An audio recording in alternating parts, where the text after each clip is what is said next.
This episode of the Policing Matters podcast is sponsored by ESOF by Miller Mendel. Learn more about streamlining your agency's crucial pre-employment background investigation process with ESOF at www.esoph.com. That's www.esoph.com.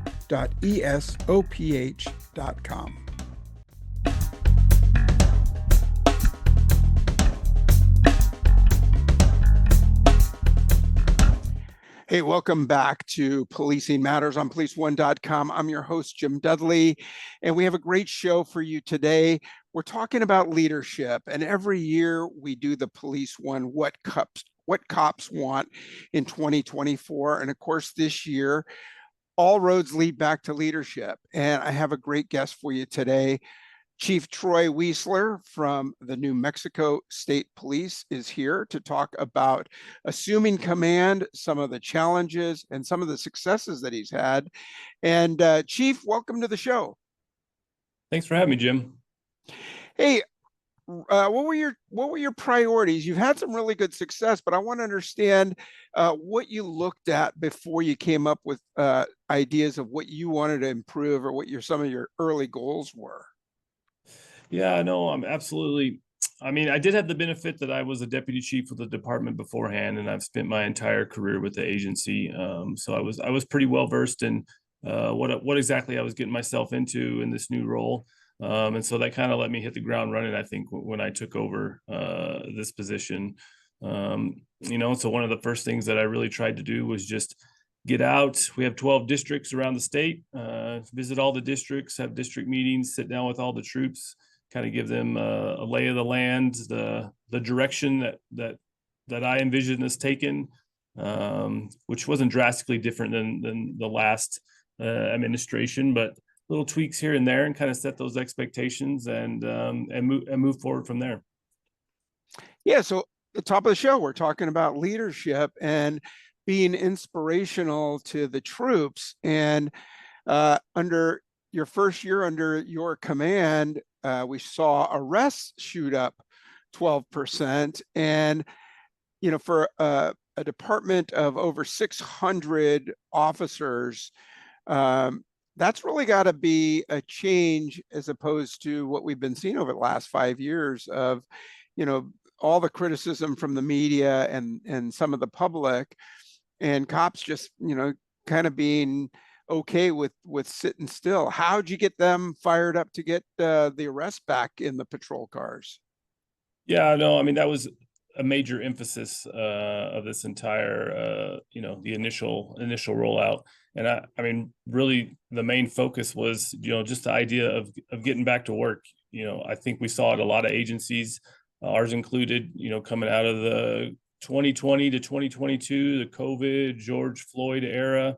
We'd gotten very reactionary. We were not being proactive. We were not doing our bread and butter things that we traditionally had done.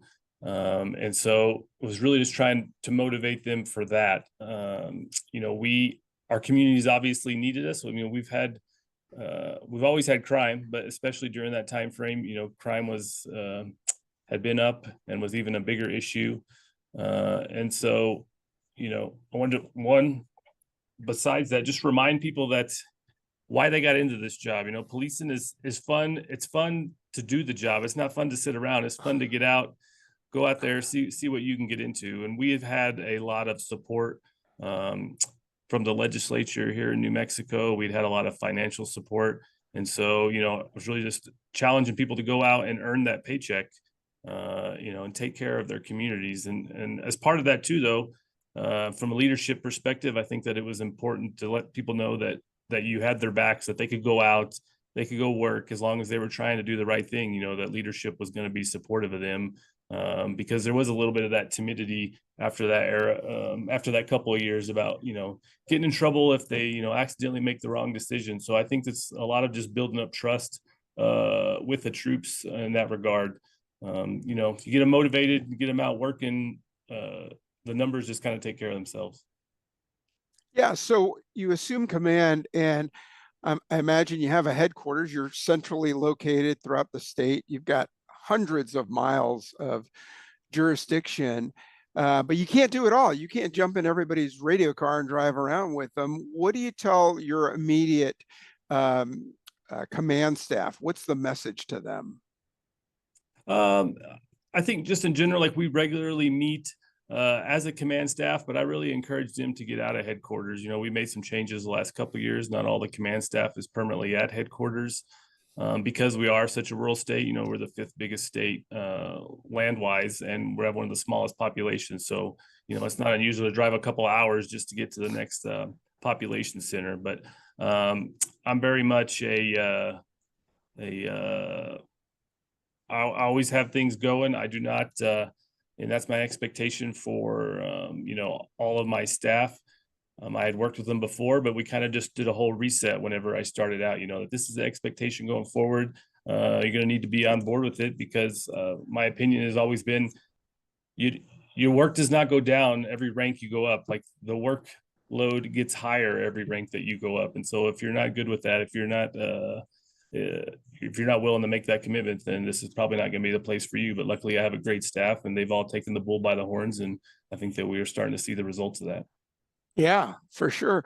And so in California, we don't have a state police. We have the California Highway Patrol, and they've got jurisdiction all over the state, just like you. And we've got some really dense populated cities and even some of the counties with smaller agencies. But our governor has seen it fit to order our highway patrol to get into beyond those sort of things, like I'm sure traffic is one of your main concerns, into organized theft rings and follow-ups to other types of crime that you might see more related to cities. Are you doing things like that? Yeah, there's a lot of similarities with some of the surge operations that we've done. It's very similar to some of the things that you've seen out from California Highway Patrol. I know up in the Oakland area, they've done some stuff. I know Commissioner Dury, we've talked about this some. I think they just did operation maybe in Bakersfield. So we've done a lot of similar type operations. Our agency is a little bit different than most of the agencies out west. We're much more like an upper Midwest, East Coast state police agency. Traffic is probably our number one thing, but most of my career was over the Investigations Bureau and narcotics. So we have all of those functions as well, which are especially important given the rural nature of the state. We got lots of small departments. They don't have the resources or the technology or the personnel with the training to necessarily do some of the specialized things. And so that's always been a big focus and a big part of our responsibilities as state police.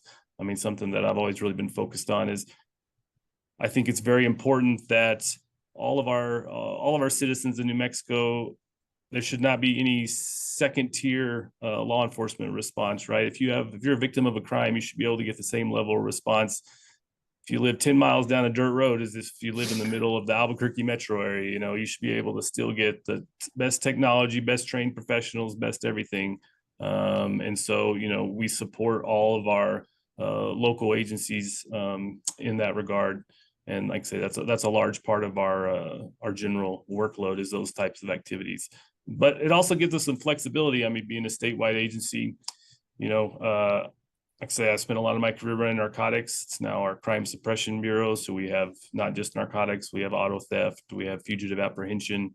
We're kind of able to target problem areas in the state and be really analytical and respond to those problem areas to divert extra resources. So we kind of have a little mobile expeditionary force kind of model to kind of go in and flood areas, kind of like what you're talking about, but even on not just a uniform standpoint, but with like investigative personnel and really try to target some of those repeat offenders. In a small community, if you can there's usually 2 or 3 offenders might be driving the majority of or virtually all the crime in a small community. And if you can, get those couple of offenders off the street, you can make a real lasting impact in some of those areas. Yeah, well, that seems like a universal concept that all agencies are dealing with, that core chronic repeat recidivist. So you're in a big state, 600 officers, 640 officers covering all of these thousands of miles of jurisdiction.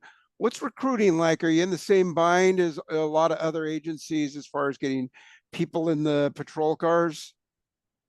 Yeah, absolutely. I mean, I think that everyone obviously is facing a challenge. I mean, we're no different in that area. I think that we really are starting to see the progress of a lot of seeds that we've kind of planted the last few years. But I think there's some extra challenges being part of a state police agency, trying to get people to live all over the place, especially trying to get people in rural communities when they're not necessarily from that community. So we've been there's no silver bullet approach. We've been trying to take a bit of a shotgun approach, but an organized one, right? Trying to tackle it from all the different areas that we can. And that's kind of a combination between innovation and I think tradition, right? State police agencies usually got a lot of history. We're sometimes not always the earliest adopters of innovative things. We've really tried to go against that grain though, and be proactive, progressive thinking on how we're doing stuff. We do have the challenge of having to have a live-in academy because it's in Santa Fe. Not everybody lives in Santa Fe. So even if we wanted to let people go home at night, it doesn't really just work logistically. But we have a pre-hire program. We hire people on early. We try to get them in the door so we can help get them prepped for the academy beforehand to help deal with some of that attrition. And I think, the current generation, we have a lot of great people. I think it's a very, and my eyes were open to this even more so. I recently went back to school and got a second master's degree, and a lot of people that I was in school with were, in their 20s. Like, this is an extremely mission-driven generation. They want to do public good, and I think that their toolbox is different than our toolbox was, right? The toolbox that we have a 22-year-old showing up to the academy is different than the toolbox that a 22-year-old had 10 or 15 years ago. And so, we're trying to bridge that gap and help build up that toolbox so that we can get them where they need to be, because they have a lot of amazing skills. On the technical side, on the efficiency side, they can do things in a fraction of the amount of time that, some of our more seasoned officers can. But then they have some other areas that, that they're less experienced in, whether that's, some of the interpersonal things. And so we're really working to try to build up those skills. And I think at the end of the day, we're putting out some very well-rounded and professional officers. Yeah, for sure. And while you have an enormous footprint on social media, and I want to ask you about that and how you built that acumen. Maybe you just, teased us a little and got it from some of your classmates in your master's class. But first, I'd like to take a moment and thank our sponsor. ESOF is a secure, cloud-based pre-employment background investigation software system designed specifically for public safety agencies. Used by hundreds of agencies nationwide, ESOF has been credited with cutting the time it takes to process a pre-employment background investigation by up to 50%, saving agencies significant time, money, and resources without sacrificing investigation quality. For more information, go to ESOF.com. That's ESOPH.com. And we're back, and I'm speaking with Chief Troy Weisler from the New Mexico State Police. Chief, you've got a great social media presence, and I want to ask you, did you just get that on your own? How'd you, do you have a social media whiz at your agency that's plugging you into all these different outlets? Yeah, it's a little bit of all the above. We've definitely made a concerted effort to build that unit out. We added additional commission personnel, but I think what really kind of supercharged it is we decided that we really needed to make the investment. So we have several media type individuals. We have several videographers that we brought over from the news media that, they're they're very good at producing that type stuff, but it's also great for putting out content to get our local media and stuff to carry, because they generally know like what our local media, how they want stuff packaged, how they like it. And so that kind of allows us to kind of do a lot of work on the front end and give them a product that we know that they're going to, run with. But it's also been some trial and error, cops are not always the best at tooting their own horn about putting stuff out. They just kind of do their thing. And so that's been a bit of an adjustment, getting people to let us know about different things going on all over the state. Because I think some of the things that we have seen from the public as it relates to our social media, the things that people are most interested in are not necessarily the things that we would think of as being what we would get the most hits on, so to speak. I mean, some of it's the more mundane, but like we started a series where we go, we have 12 districts. So there's 12 months. We do a different district each month, and we do a little 5-6 minute episode that we'll put on social media, you know, following the officer in the district, give them a little background on them and just kind of follow them through their day, you know, and those have been super popular. People love that stuff. And then this last class, with the help of our, you know, videographers that we brought on, you know, we've been producing a Forging the Future, a recruit series. We put out a episode every week that shows what's going on in the academy. I mean, one, it's great because the family can kind of see their loved ones, see what they got going on. They can also, they know they can support them through social media, you know, kind of keep encouraging them to stick with it and work through things. And it really gives, you know, this generation really likes to know what they're getting into. So it kind of really gives them a behind the scenes view of like, hey, this is what it's like. This is what you are getting into. And it has a certain amount built in though, with that whole state police pride, tradition, history, kind of camaraderie portion. So, you know, trying to roll it all into one and educate people while also trying to recruit that next generation. Yeah, wow, you hit so many things there in what you just said. And that is, I mean, you've already recognized that the younger generation, the new incoming generation, has a different set of toolbox. So you have to appeal to that. You've given a realistic portrayal of what the job's about, not, you know, the SWAT officer with the AR and the K9 under one arm, you know, rappelling from a helicopter. You know, the personal stories. And then, you know, my colleague from New York and we put out a book on recruitment and retention of Gen Z. And you just hit on all of the things that we talk about, including the fact that they need that mentorship and that family support, right? Like when we have kids fail or unplug from the academies, a lot of them will mark the personal reasons, but a lot of them have to do with peer pressure or family saying, you know, what are you doing? Do you know what you're doing? And a lot of, you know, what they know and what the recruits themselves know is all they know is what they see on TV, right? Or read but you're putting out these real people portrayals and giving them that peek behind the curtain, if you will, at your academy. What's been the feedback from the supporting people, the families? Graduation, you must talk to them. No, absolutely. We actually have a graduation coming up soon, so we'll have some good discussions with them. But you know, this is the first class that we have done this particular documentary series, but we have for quite some time, you know, been really engaged with the family. We do a mentorship program beforehand. We have a whole program for the families to try to keep them engaged. Because I mean, you're right. At the end of the day, if the family doesn't have buy-in, then you know the recruit's not going to make it all the way through the academy.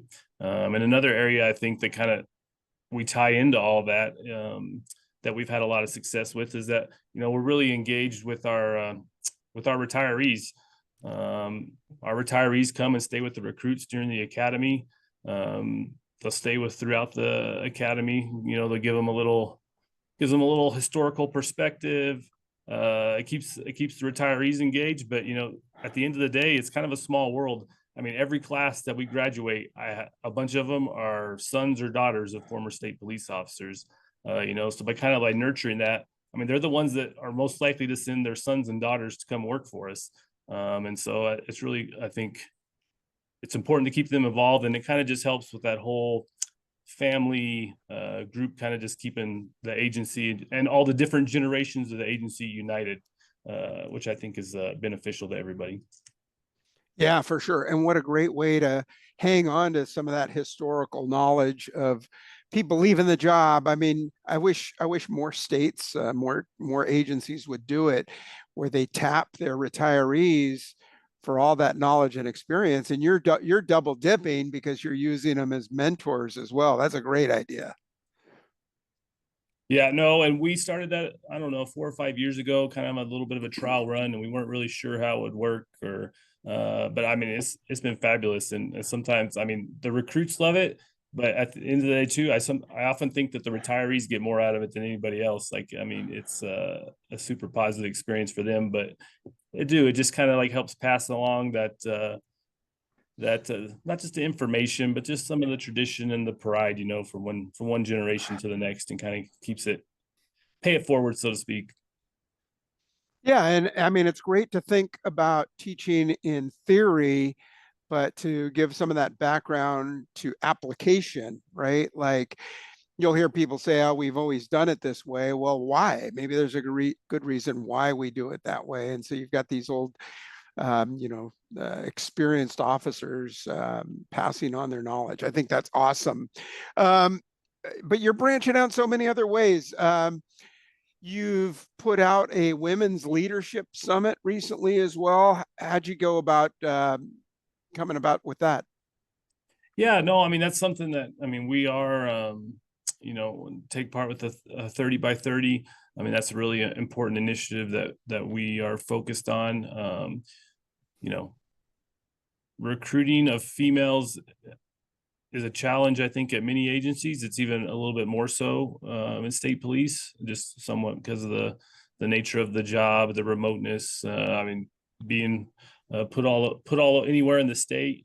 And so we really are trying to focus on making this a better work environment for our female officers, and to help recruit the next generation of female officers. And so we thought that this was a good way. I mean, what better way to get started on that than get all the female officers one together to help kind of build that camaraderie, because I mean, they're spread all over the state. I think one of the things that we kind of forget, we had this get together, and one of the first things that feedback I heard, is it's like, hey, I've been in the department 5 years, and I met, a bunch of the ladies like I had never even met before. So it was great to just spend some time with them. But to really tap that resource and the information that they have to figure out how we can do things better. I mean, literally within 5 minutes of me, I was there the first day. I left. They did, they had some trainings and some interactive roundtable sessions. And then I came back after on the last day to meet with them again. And literally within like 5 minutes of me walking in, they brought up several issues that were like, hey, can we change this or tweak this thing?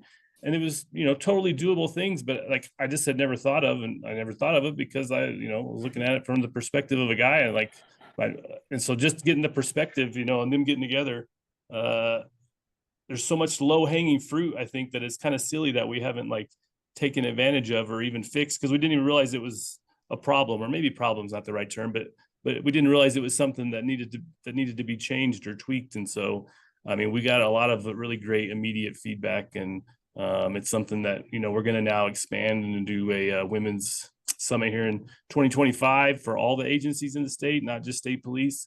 Because I think, just as a profession as a whole, we really would need to grow that footprint and increase our number of female officers. Yeah, for sure.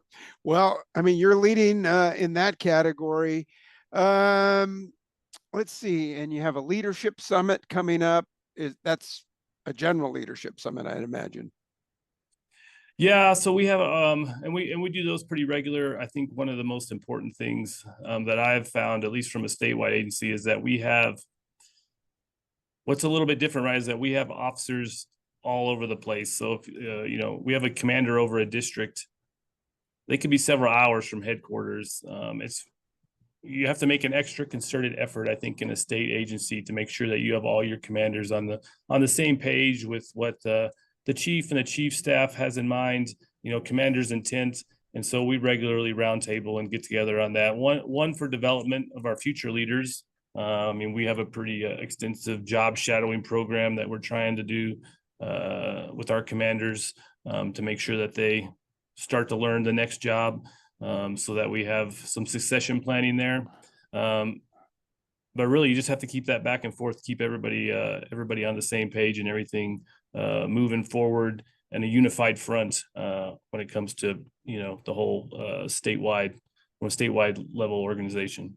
Yeah, that's terrific. Get everybody on the same page. Chief, I appreciate your time, and viewers don't know, but we had some technical difficulties on my side. I totally appreciate you hanging in with me. I got to tip my hat to you. You are doing so many things the right way, leading from the front and getting that encouragement from your troops. And there's no better way to recruit for your agency than to have the people within your agency sharing the positive experience. And what a great role model you are, and innovator, and the social media stuff you're doing. I encourage all our watchers and listeners to check you out. We're going to put your links in our show notes. So if you're an agency looking for innovation and looking for recruiting ideas and leadership summit ideas, Chief Weisler, you got it going on. I really appreciate that, Jim. And yeah, everyone, we're on pretty much all the social media channels, so we're not hard to find, and we're always hiring. So really appreciate you taking the time and having me on today. Yeah, you bet. New Mexico, one of my favorite states. Spent time at the bomb schools out there at New Mexico Tech, and Albuquerque. Just love that town, and Santa Fe and the Sandia Mountains, taking that the cable car or the tram up to the top of the mountain. Yeah, really great place to go. No, it's a great state, and a lot of people don't know about it, but once they come, they all love it. So come visit anytime. All right. Hey, thanks for taking time today. To our listeners, check out Chief Weisler's social media pages, his leadership summits, and all that he's doing there in the great state of New Mexico.